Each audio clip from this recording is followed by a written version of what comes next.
Este programa de la plataforma de Hilda González, Heredia, las voces por media calle, y en este programa a mi cargo la historia por media calle o a la historia por media calle. Hoy martes 22 de diciembre de este año 2020 que ya se nos va entre las manos. Me han pedido algunos amigos que han estado viendo los programas que si podía hacer algunas referencias a estas fechas navideñas que ya están encima de nosotros, y con mucho gusto voy a hacer algunas reflexiones en torno a ellas. No es mi especialidad, digamos, la historia bíblica, pero hay eventos que tienen relación con los sucesos históricos tradicionales y en general podemos señalar algunos aspectos de esta naturaleza con mucho gusto. El día inmediato que se nos viene encima en celebración es el día 24 de diciembre. Es un día que se celebra prácticamente en todo el mundo, que profesa la tradición de la fe cristiana, es decir, que parte en sus aspectos culturales de la existencia de Cristo como ser humano, como ser divino también. Esta es la parte, digamos, de leyenda, de fe, pero también de características humanas. Y digo esto porque la figura de Cristo ha sido una figura controversial, así como está fundamentada su existencia por la fe y la historia y la tradición bíblica. También ha habido detractores que lo niegan, incluso que lo han negado históricamente. Hay un libro ya en Canapa titulado Jesucristo nunca existió, es un libro allá de los años 70 de un escritor francés, y eso ha generado polémicas. Y en los años 70, cuando yo era estudiante, en el final de los 60 y 70, el filósofo Sartre y otros filósofos franceses tenían esa discusión de si Dios había muerto o no había muerto, y era un enredo filosófico ahí, pero al final se impusieron las tesis filosóficas y las tesis históricas de cada bando como elementos fundamentales de esas discusiones. Para nosotros, en la tradición costarricense, sin lugar a dudas, la fecha del 24 de diciembre y la del 25, particularmente ya de nacimiento, se celebra desde la llegada de los españoles al continente americano, ¿verdad? No solo la celebración del 24 de diciembre como Día de la Natividad, sino también el desarrollo posterior de las tradiciones cristianas. La primera misa que se celebra en Costa Rica se ha señalado que fue en la isla de Chira, allá por 1526. Entonces, desde ahí arranca esa tradición cristiana importante que hoy, digamos, tiene de peso un enorme lugar en más de la mitad de la población costarricense. ¿Por qué? Y digo cristiana católica, porque hay una parte cristiana no católica que ocupa más o menos el 40 y pico por ciento hoy de los costarricenses. Si sumamos los dos grupos, diríamos que más del 96% de los costarricenses están inscritos, celebran de distintas maneras esta tradición absolutamente cristiana, de tradición cristiana. Por supuesto, todos los grupos cristianos, no solo los católicos, sino los otros grupos cristianos que fueron separados de los católicos desde 1520, más o menos, cuando empezó la separación importante con Lutero, Martín Lutero y la iglesia alemana, en función un poco también del desarrollo capitalista de aquellos años, donde Lutero cuestionaba algunos aspectos de la organización vaticana y se libera por el pago de impuestos o los pagos de tributos o las cargas que tenía que enviar a Roma, y está en función también eso del desarrollo capitalista en Alemania. Todas las iglesias que ahí surgen, desde la luterana, la presbiteriana, la metodista, la morava, la iglesia ortodoxa, la iglesia anglicana, la copta, todas esas de una u otra manera se ven y se regocijan de la celebración de esta tradición cristiana del 24 de diciembre. A propósito de esto, también hay otros elementos significativos. Esta fecha del 24 de diciembre está inscrita en lo que llamamos el calendario gregoriano, que es el calendario que tenemos nosotros desde 1582, cuando el Papa Gregorio XIII impuso este nuevo calendario, que es el que nos rige hoy. Antes de este estaba el calendario juliano, también de características romanas, por Julio César. Tenía algunas ligeras diferencias con el gregoriano, y antes y el juliano pues tenía un arranque importante desde el año 45 antes de Cristo, que es la fecha de la fundación de Roma, más o menos, que se justificaba igualmente en su historia, de manera que esta es una fecha que tiene una tradición romana por el Imperio Romano, cristiana por el movimiento cristiano que se desarrolla dentro del Imperio Romano y que evoluciona de una manera tal al punto de que tiempo después uno de los emperadores se vuelve cristiano e impone prácticamente el cristianismo casi como una religión de Estado, y en adelante se desarrolla con el Imperio Romano. Ahí donde iba también avanzaban las proyecciones del cristianismo en toda la línea. De manera que cuando hablamos del 24 de diciembre hablamos hoy de una fecha especialísima, la celebración del niño Jesús, de su nacimiento, ¿verdad?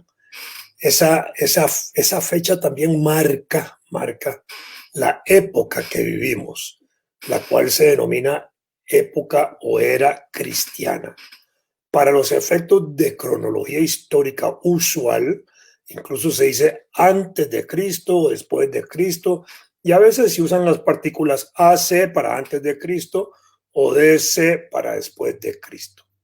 Incluso los historiadores o cronologistas que no son cristianos, que no acuden al hecho del nacimiento de Jesús como un hecho real o fáctico, o que lo ignoran, para reconocer periodos históricos también hacen referencia a ese mismo suceso del nacimiento de Cristo e indican a veces antes o después de nuestra era.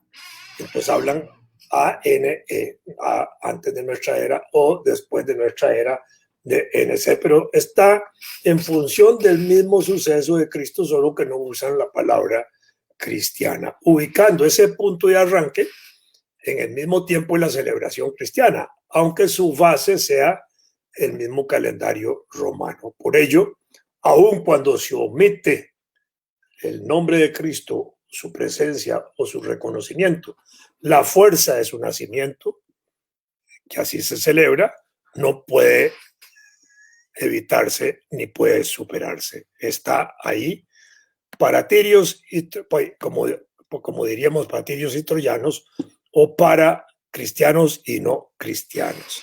Otras culturas tienen como celebración de su origen cronológico otras fechas relacionadas con otros eventos, y eso es propio y eso es natural de los pueblos. Así, por ejemplo, los pueblos de tradición musulmana, los pueblos árabes, islámicos, hacen surgir su tiempo histórico no relacionado con Cristo, sino relacionados con su gran profeta Mahoma. ¿Cuándo? Cuando se produce en la tradición religiosa musulmana la migración del profeta Mahoma desde la Meca hasta la ciudad de Medina, evento que sucedió un 16 de julio del año 622. De manera que el mundo cristiano está terminando en el año 2020 y los musulmanes apenas van por el año 1441. En el caso de la cultura china, o para decirlo mejor, nosotros vamos a entrar al 2021 y los musulmanes van a entrar al 1442. En el caso de la cultura china sucede algo parecido. El Año Nuevo se celebra el 25 de enero, con 4.717 años hasta el 2020.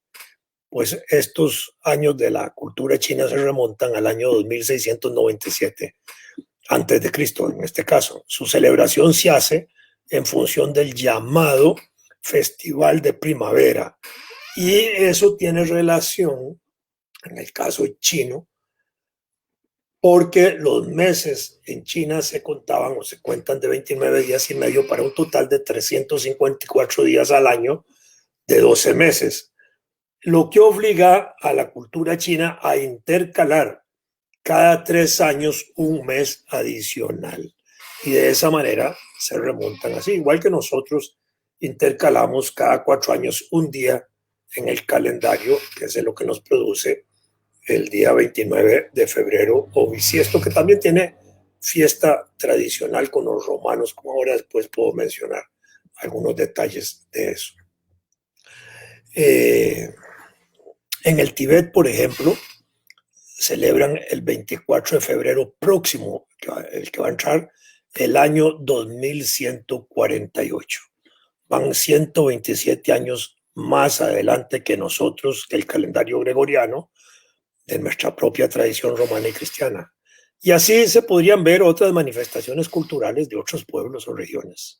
Son culturas distintas, no cristianas, que hacen descansar su origen con calendarios diferentes, que las distancian de la tradición cristiana con amplias diferencias de líneas de tiempo, tradiciones, usos, costumbres, modo o manera filosófica o religiosa de ver el mundo.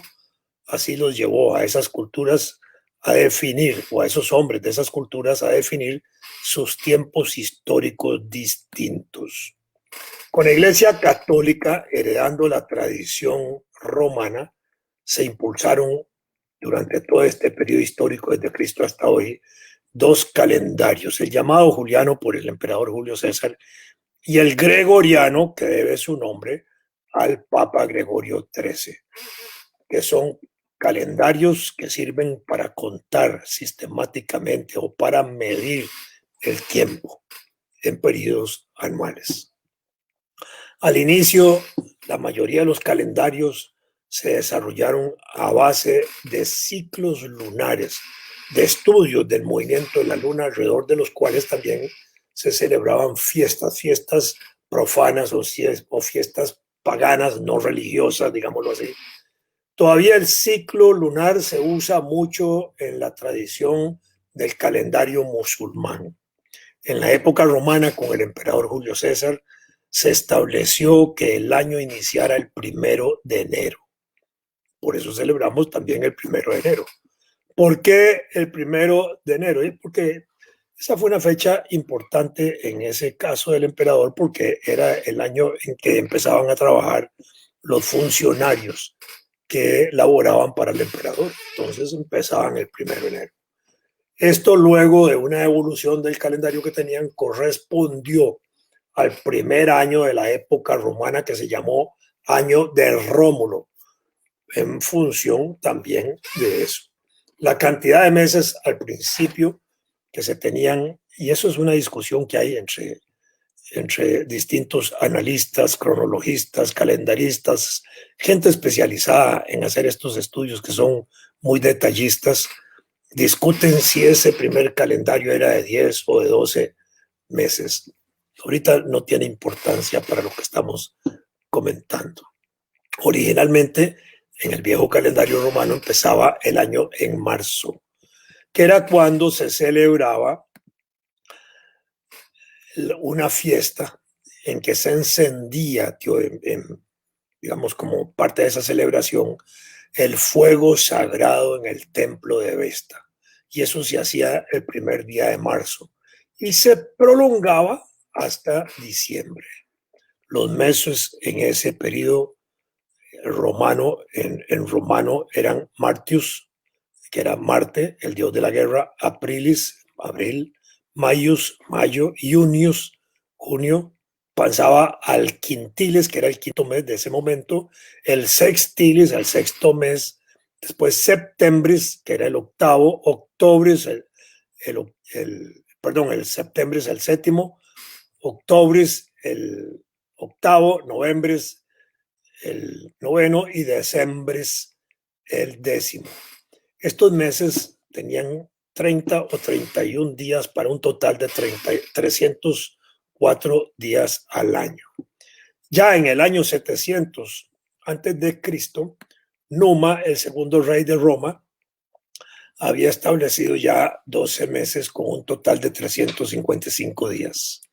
Luego se agregaron 51 días más, quitándole un día a cada uno de los meses originales, que permitieron tener 57 días aparte, que fueron la base para crear 2 meses adicionales, llanarios, que es enero con 29 y febrarios con 28 días, haciendo que ya tuviéramos los 12 meses que hoy tenemos. Y empezaron a variar ahí los días de los meses, 31, 29, que fueron los días en que más o menos se mantuvieron todos los meses. Y Januario, el mes de enero, es en honor a Januario, el dios romano, que es un dios que se simboliza con dos caras, una al frente y otra hacia atrás, porque en el fondo él ve el futuro y ve el pasado, ve el año que pasó y el año que viene. Es un símbolo muy lindo en ese sentido, ¿verdad? Januario a veces se usa como nombre para personas. Son pocas las personas que lo usan, pero con frecuencia se usa. No con frecuencia.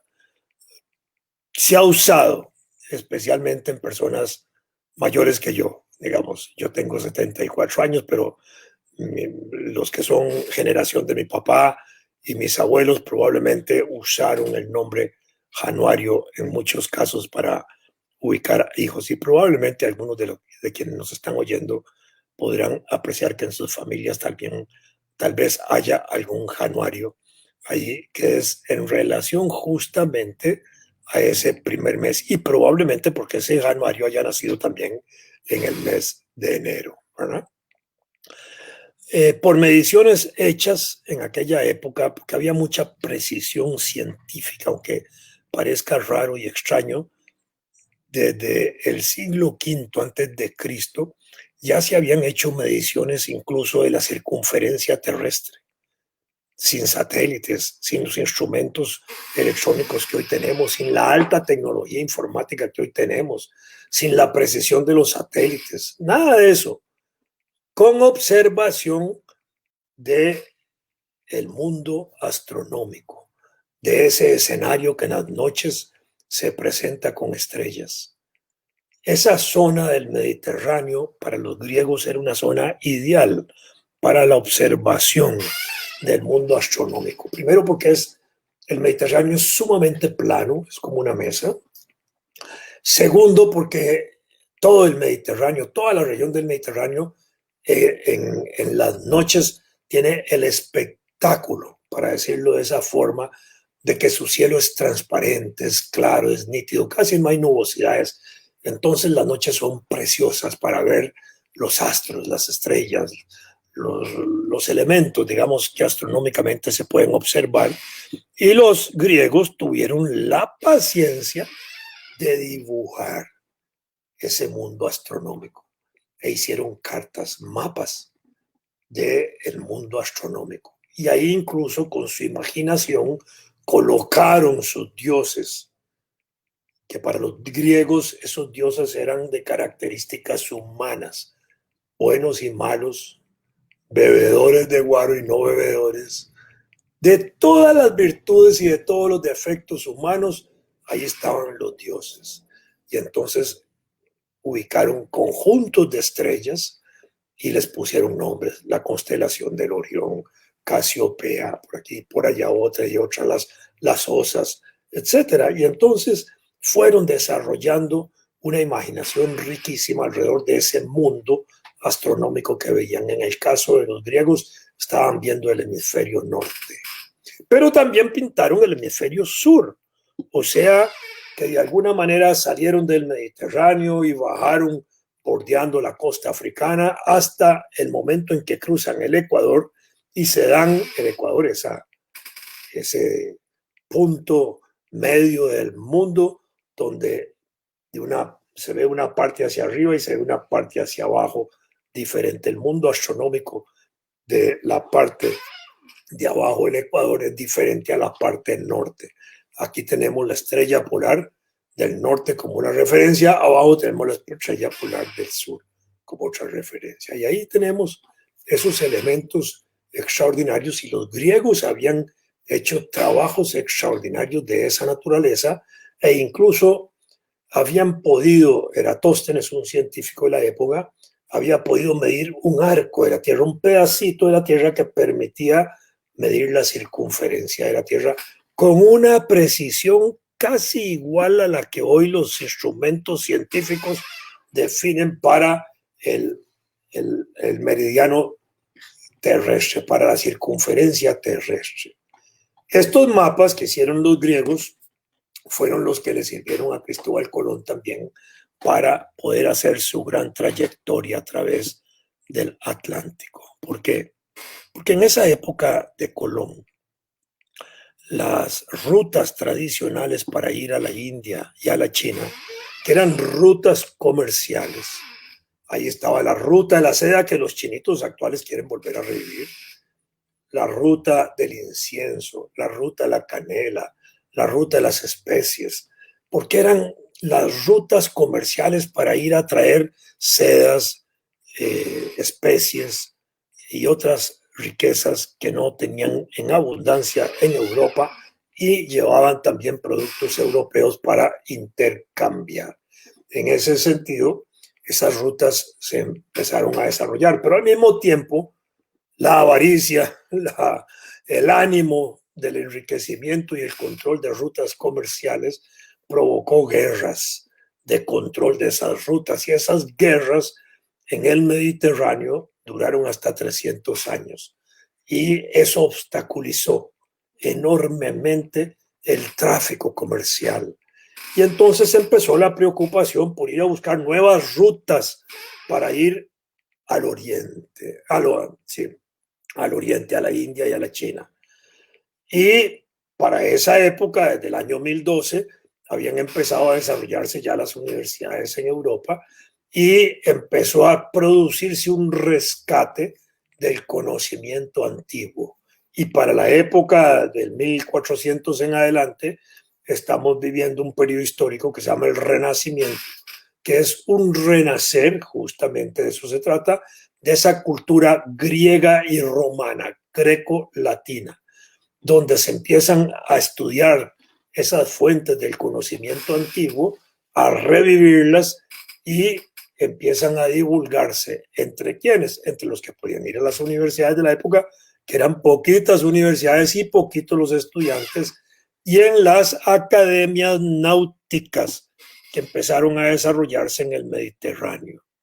Y a esas academias náuticas iba Cristóbal Colón, Magallanes, Vespucio y todos esos grandes navegantes que se formaron como grandes marineros, grandes navegantes, pero eran a su vez científicos, porque tenían un conocimiento científico extraordinario de mapas astronómicos que les permitía orientarse nocturnamente en el mar, porque solo en la noche se pueden ver las estrellitas y la luna, y entonces los viajes se calculaban con dirección a los astros.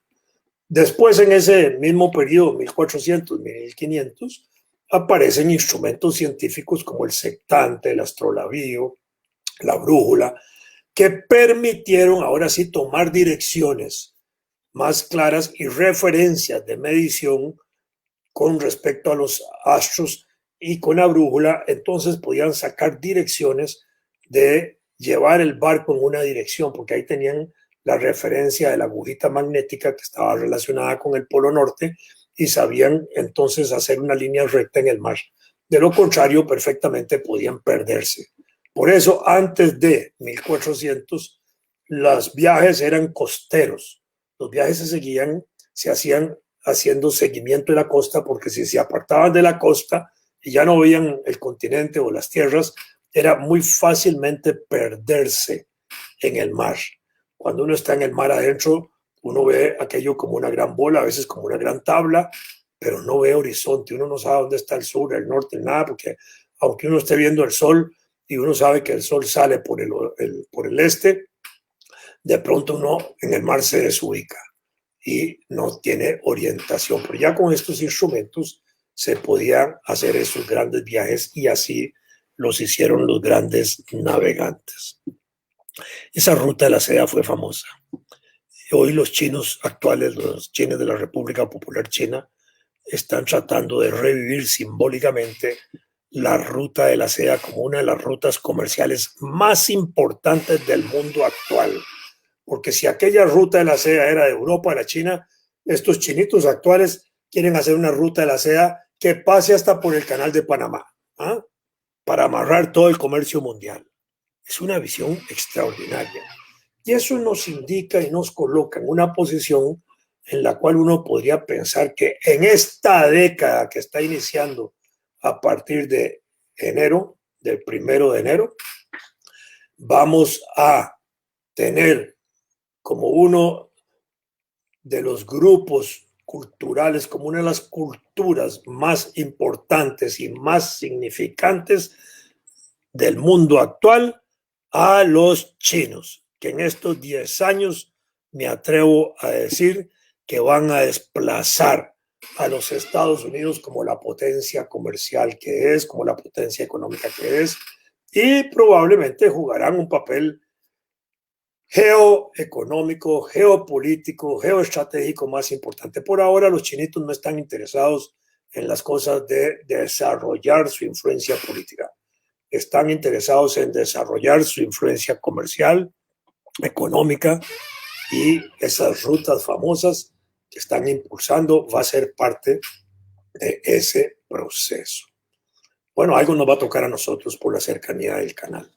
Hace muchos años se hizo un plan Puebla-Panamá, que abarcaba desde México hasta Panamá, con la idea de desarrollar un ferrocarril desde México hasta Panamá. No se ha hecho. Bueno, eso pudo haberse hecho hace 20, 30 años y hubiera servido para desarrollar más notablemente esta región. Bueno, son las cosas pendientes, ¿verdad? Bueno, volvámonos otra vez a aquellos días antiguos del año 700 antes de Cristo, cuando el emperador Numa, que fue el segundo rey de Roma, estableció los 12 meses del año, con un total de 355 días. ¿verdad? Y después la separación que hicieron de los días para hacer al mes enero y febrero. ¿verdad? Otro emperador romano, Pompilio, le añadió un mes de 22 días, que fue un mes vinculado a los dioses romanos. Los romanos también tenían sus dioses paganos o profanos. Y en el año 45 antes de Cristo, el emperador Julio César, por indicación de un astrónomo, esos que pasaban viendo el cielo, se llamaba Sosígenes, fijó el año en 365 días y 6 horas. Imagínense la precisión de eso. Todavía ahí se quedó con un saldito de unos segundos, por lo que se le agregaron 10 días más al calendario, distribuidos entre los meses que tenían 29 días. Ya les había dicho que los meses anteriores los habían hecho los romanos de 31 y de 29 días. ¿verdad? Entonces aquí trabajaron entonces con los meses para agregar esos 10 días a los meses que tenían 29 días, que eran pocos, eran en aquella época era abril, junio, junio-julio, el sexto mes de ellos, septiembre, el séptimo mes, y noviembre y diciembre, que tenían en esa época 29 días.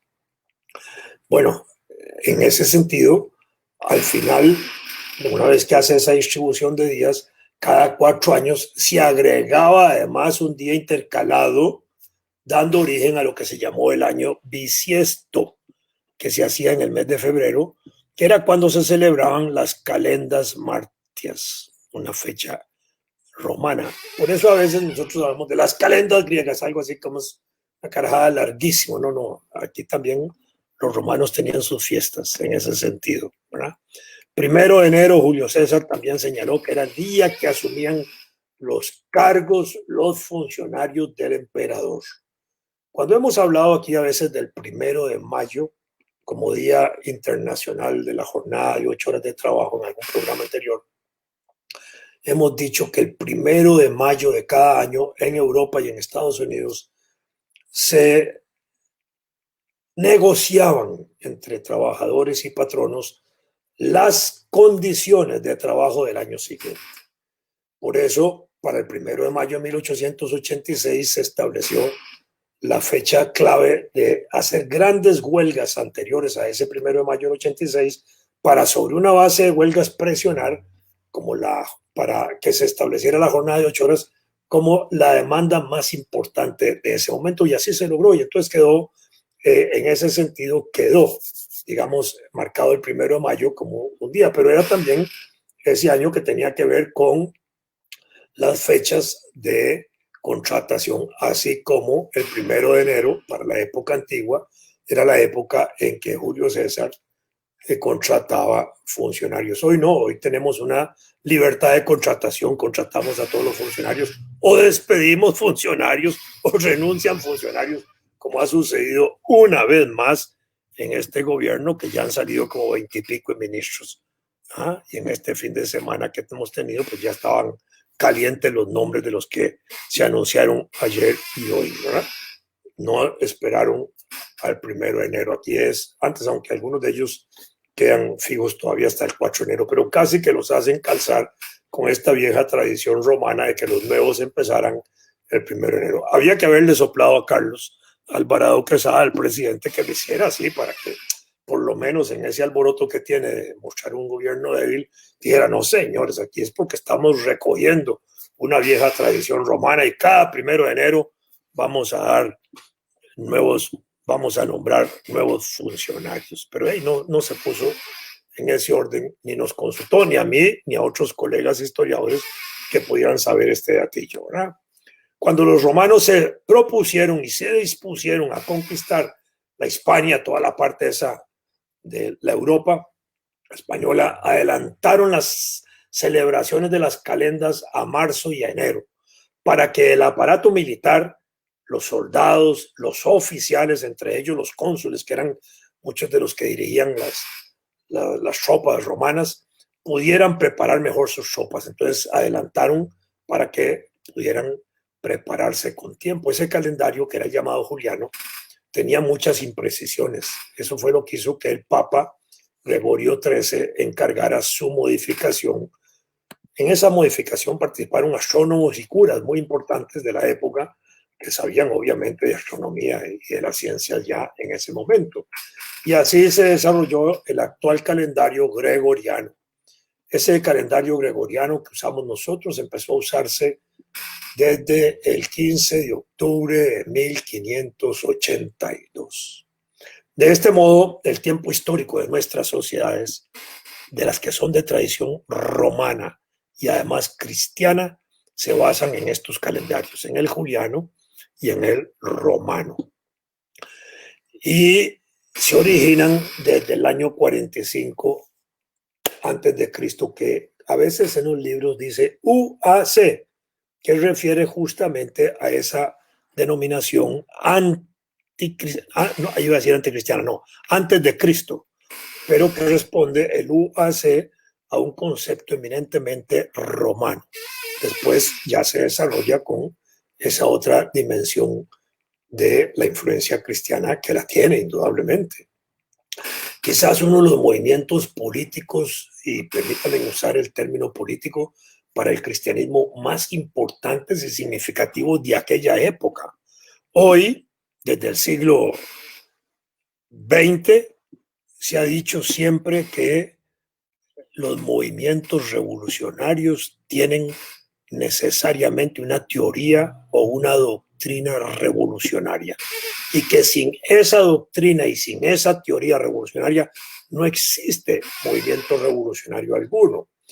Entonces, cuando hablamos de cristianismo como una fuerza moral, como una fuerza espiritual, como una fuerza que se toma como una bandera de identificación con valores, con conceptos, con tradición oral, como era el puro principio. Estamos hablando de elementos teóricos, doctrinarios, de agitación política que se hicieron alrededor de la práctica social de Cristo, que reivindicaba a los pueblos frente al imperio romano y a los ciudadanos frente al imperio romano. El cristianismo fue una revolución en muchos aspectos, entre otras porque le dio personalidad e identidad a los seres humanos, no solo por haber creado el concepto del alma para señalar el concepto de persona cristiana y proteger a esa persona cristiana, sino que con ella se protegía al ser humano en su totalidad frente a la brutalidad imperial romana. Por eso es que en ese sentido Cristo fue perseguido por los romanos. Hay quienes, aquí me meto ahora otra versión histórica, sostenían que Cristo era como un jefe de líderes tribales y ponen en ese concepto a los apóstoles como líderes de sus comunidades, y donde Cristo es el que los unifica, el que les da unidad, el que los pone alrededor suyo y moviliza. Bueno, esa es otra discusión. En algún momento tal vez podemos hablar en algún otro programa de estos otros aspectos que son apasionantes, porque es otra versión sin demeritar la imagen del Cristo, solo que es una imagen de ese Cristo, digamos, hombre de carne y hueso, revolucionario, que así podría también entenderse, no aquel hombre espiritual, etcétera, sino más bien aquí es el hombre de pelea, el hombre que está al frente y que es sacrificado, como son sacrificados muchas veces los líderes políticos de movimientos revolucionarios o de movimientos opositores al sistema, donde los liquidan, donde los matan, donde los torturan, donde les hacen todas esas barbaridades o a veces hasta los desaparecen, ¿verdad? Bueno, ese es otro escenario de esta vieja historia, pero que estamos justamente en estos días celebrando de modo extraordinario en todo el llamado mundo cristiano. Esta es una fecha entonces de vínculo con esa tradición romana que está ligada a los conceptos del calendario romano. De otra manera no festejaríamos el 24 de diciembre. De manera más específica, estos días de Navidad se asocian a la llegada del Redentor de los cristianos en lo que se conoce en la tradición cristiana como el Adviento. Y el Adviento Redentoris, que es la llegada del Redentor. Esta llegada del Redentor en esta tradición empieza 4 semanas antes del 24 de diciembre. Hay que entenderlo así. Por eso es que en este periodo toda la Iglesia Católica del mundo celebra 4 domingos anteriores a los días de Navidad, que son los domingos de Adviento.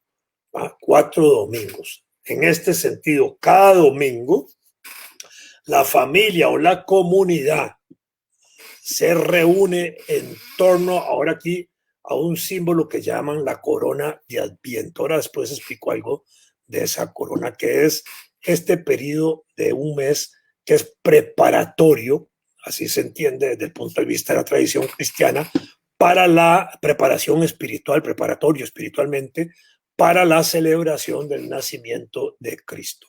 Este periodo puede durar entre 22 y 28 días. Habitualmente o generalmente comienza el domingo más cercano al 30 de noviembre y termina más o menos el día 24 de diciembre. El primer domingo de Adviento es el que marca, ahí sí, ahora sí, el inicio de la llamada temporada navideña.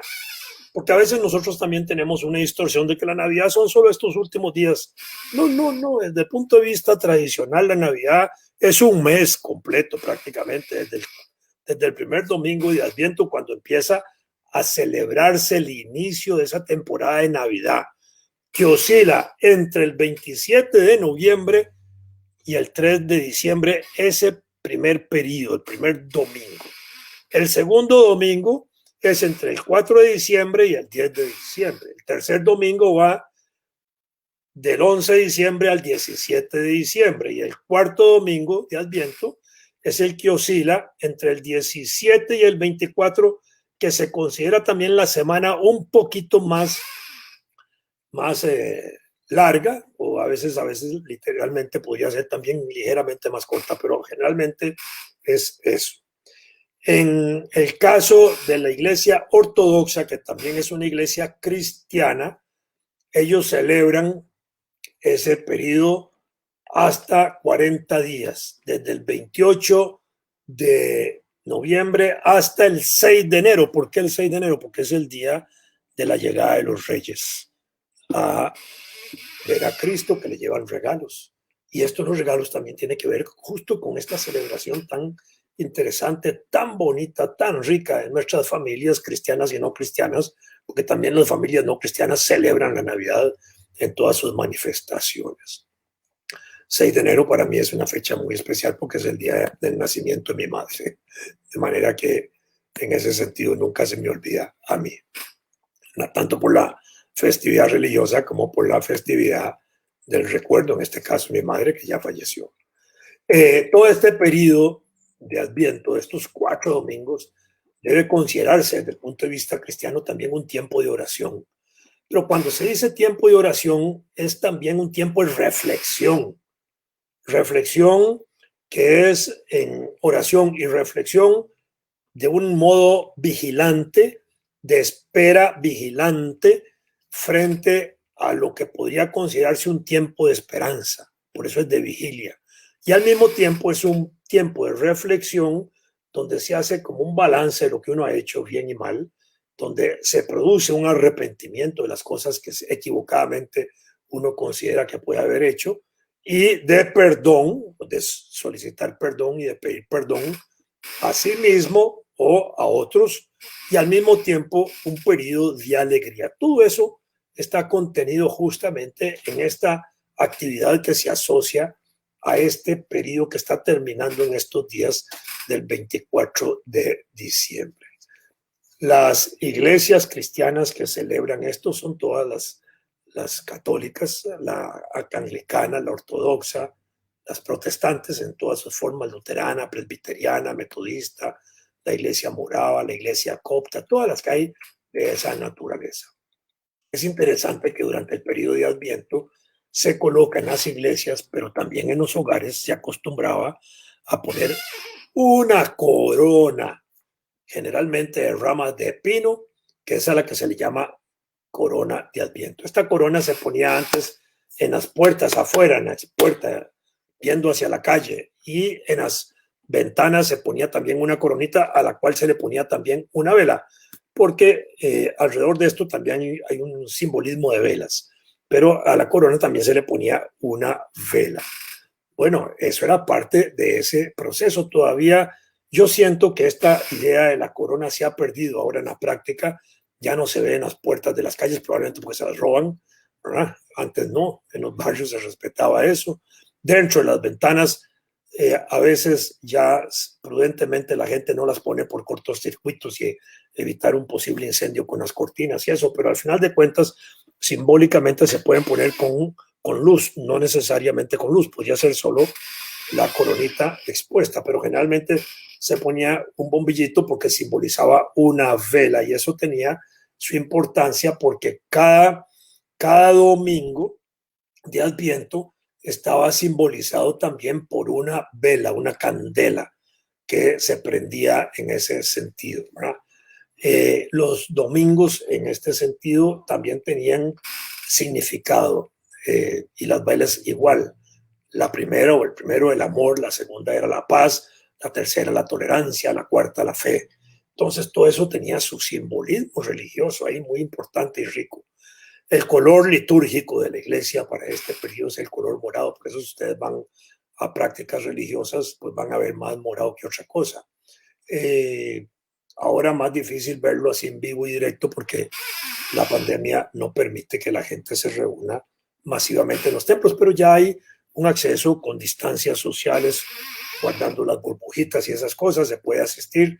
Pónganle atención a los colores del templo o de los templos o de las iglesias y verán que domina por todo lado el color morado. En la práctica, esas coronas que se ponían en las casas se llevaban a veces a bendecir a los sacerdotes, y el sacerdote de ahí les hacía la ceremonia de la bendición, ¿verdad? Esta idea de la liturgia de Adviento, toda esta actividad ritual, tradicional, religiosa del Adviento cristiano, comenzó justamente a moldearse cuando los romanos invaden la Hispania y la Galia, toda esa parte europea a finales del siglo IV y durante el siglo V, ¿verdad? Y ahí empezaron a celebrarse eso. Ahí surgieron también figuras notables del cristianismo, como fueron los profetas Isaías, Juan el Bautista, María como madre de Jesús, José de Nazaret. Empezaron a relucir ahí como formas importantes en ese sentido. Habían también prácticas de vida, de cómo vivir el Adviento en este periodo, este último mes que está terminando ahora con el 24, con la fiesta del nacimiento del niño. Y entonces se decía que esas formas de vida eran haciendo oración, porque era oración como tiempo de reflexión. No era solo orar al Señor, al superior, sino como reflexión de vida. Segundo, como un servicio a los pobres. Esa parte no se hace mucho énfasis ahora, pero tal vez en esta temporada de Adviento es una de las formas más ricas que representa, porque es justamente servirle a los pobres, tener atención con los desposeídos, con aquellos que son marginados socialmente. Y otra forma es obviamente frecuentar la Santa Misa o la misa en Adviento, ¿verdad? Porque en este periodo, en este mes, se supone que ese es un ritual que debe hacerse ojalá todos los días. Obviamente nadie va todos los días a la misa. Nuestras abuelas y bisabuelas probablemente rezaban el rosario todos los días y podían haber ido a misa todos los días, pero hoy eso no lo hace la gente, no hay tiempo. Y en este momento de la pandemia menos, ¿verdad? Y la otra parte de la forma de vivir el Adviento es la imitación a los seres importantes de este periodo, entre ellos la imitación a la Virgen María, ¿verdad? De este periodo de Adviento también va a significar la alegría que pueda expresarse en la Navidad. Y hay también otras formas de celebración, ¿verdad? Virtudes que se celebran en este periodo que están asociadas al Adviento, que es especialmente en relación a la devoción a la Virgen María, que son las virtudes que supuestamente los cristianos deben imitar en esta temporada de Adviento, la virtud de la humildad profunda, ¿verdad? Dejar de lado la arrogancia y ese tipo de cosas. La fe viva, la creencia, la obediencia ciega, se obedece por fe también. La oración incesante, abnegación constante, un criterio de pureza superior, amor ardiente, paciencia heroica, está el personaje aquel famoso Job, bondad angelical y sobre todo sabiduría celestial. Los símbolos tradicionales del Adviento son importantes. El círculo de plantas, que generalmente se usa la corona de pino de hojas perennes. ¿Por qué? Porque estas hojas simbolizan la inmortalidad y se entendía como un tributo a un ciclo de vida. Por eso se hacía esa corona, el círculo. Las ramas verdes como un símbolo de esperanza, de vida eterna. Las 4 velas, una cada domingo, que se representan para cada domingo, y además se usa una cinta roja en la corona o en las velas, porque simboliza también o representa el amor, o la pasión, la intensidad. Ese es un color que refleja eso. Algunos psicólogos dicen que también la furia y el enojo y otras cosas. Bueno, pero para este caso no es lo que nos interesa destacar.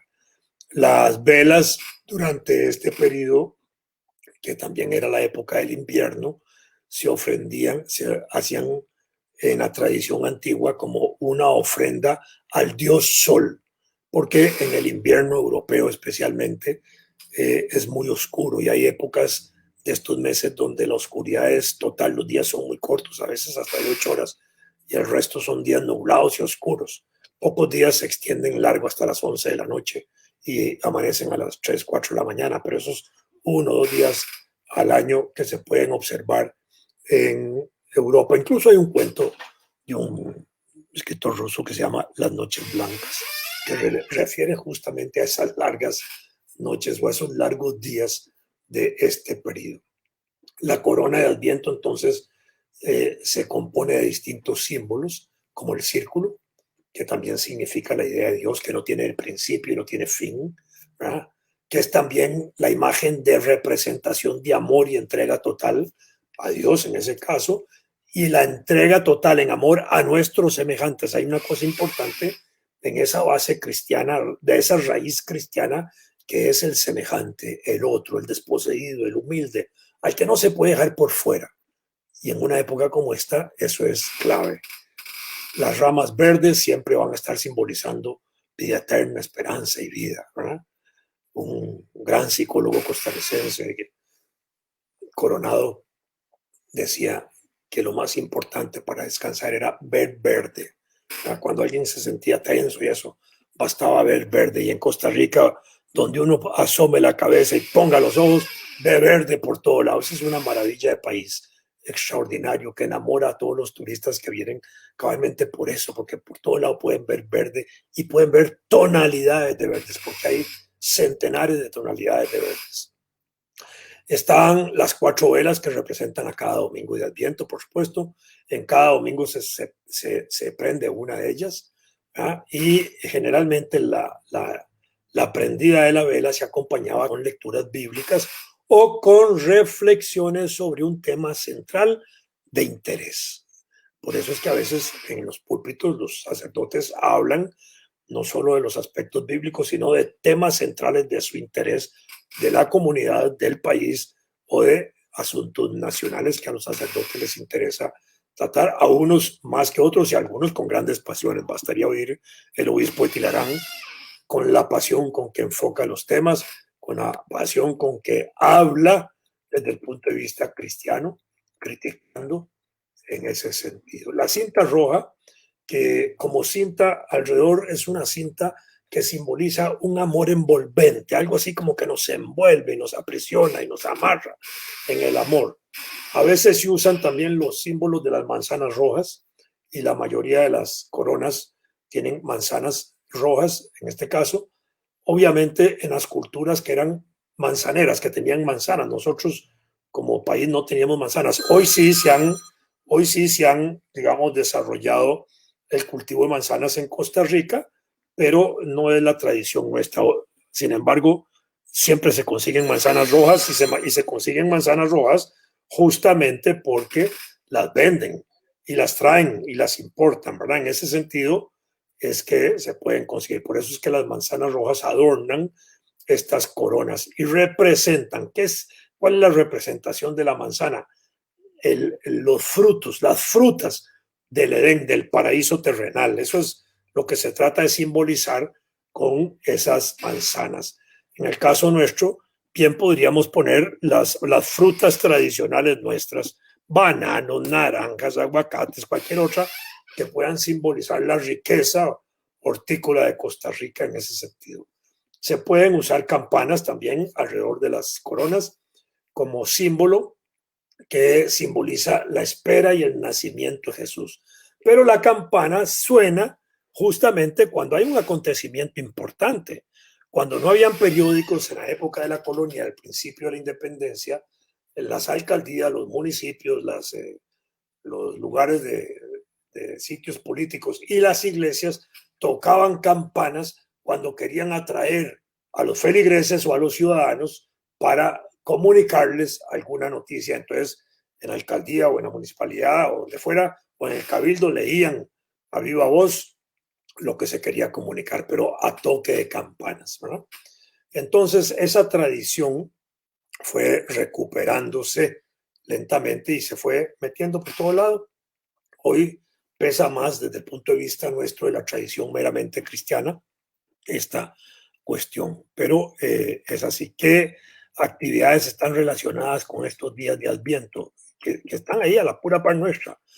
Seleccionar juguetes, En la época anterior, antigua, aquellos juguetes que no se usaban, se acostumbraba a donarlos para que otros niños pudieran tener juguetes en Navidad. Por eso es que a veces se hacen actividades de recolección públicas. La iglesia hace actividades de este tipo y hay ahora una gran cantidad de organizaciones que también impulsan este tipo de actividades para recoger juguetes y distribuirlos a las personas que pueden no tenerlos o que no tienen capacidad de adquirirlos o comprarlos. Prestar libros a amigos, a familiares, etcétera. Preparar la propia corona de Adviento, así como se preparan tamales, se preparaba la corona y todos los símbolos estos religiosos. Y la otra cosa vinculada a esto, confeccionar, confeccionar felicitaciones que en este periodo de Navidad se daban a personas dándoles las gracias por los buenos momentos que se habían compartido durante el año. Es decir, cuando se mandaban este tipo de felicitaciones o tarjetas, era justamente agradeciendo los buenos momentos que se habían compartido. Ese era el símbolo, esa era la idea. Entonces, Adviento, este periodo de Adviento de preparación para la llegada del niño, era justamente también prepararse para agradecerle a los amigos y familiares los buenos momentos que se han compartido. Por supuesto, se enseñaba, y eso lo enseñaban en nuestros hogares, y a veces uno también lo transmitía a los gurillas de uno, de que cuando alguien se enojaba o enfadaba, había que contar hasta 10, ¿verdad? Entonces uno decía, cuente hasta 10, y ya empezaba 1, 2, 3, 4, y ya cuando llegaba a 10 ya se calmaba, ¿verdad? Entonces, en Adviento, esta era una situación que se estimulaba mucho cuando algún niño, alguna persona se enojaba o enfadaba.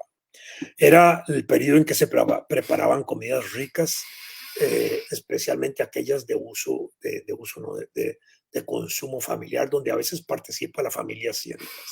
Por eso esta es una fecha en que mucho se estimula la cocina navideña, la cocina hogareña, la cocina de familia, en donde participan desde niños hasta viejos alrededor de las principales cocineras del hogar, sean las propias de la familia o del servicio doméstico cuando se tienen, al cual se suma la familia a trabajar en este periodo, que es como cuando se hacen tamales. Es acompañar a adultos a donar sangre y explicar por qué se dona la sangre como un elemento de dar vida también.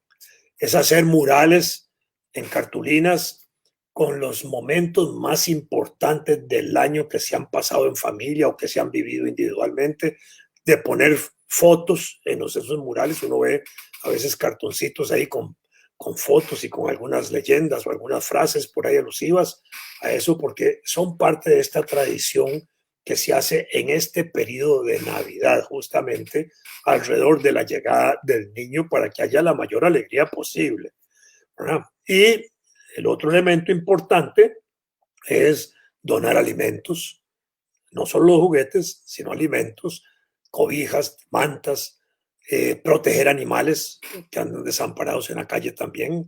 Al final hay una tradición de cuidar a nuestros hermanitos los animales, para decirlo casi con San Francisco de Asís, ¿verdad? De adoptar, ¿verdad?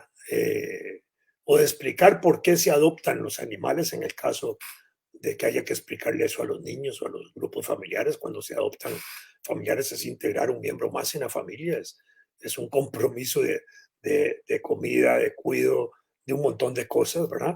De relación social con los animales, ¿verdad? Y de hacer tareas normalmente que no se hacen.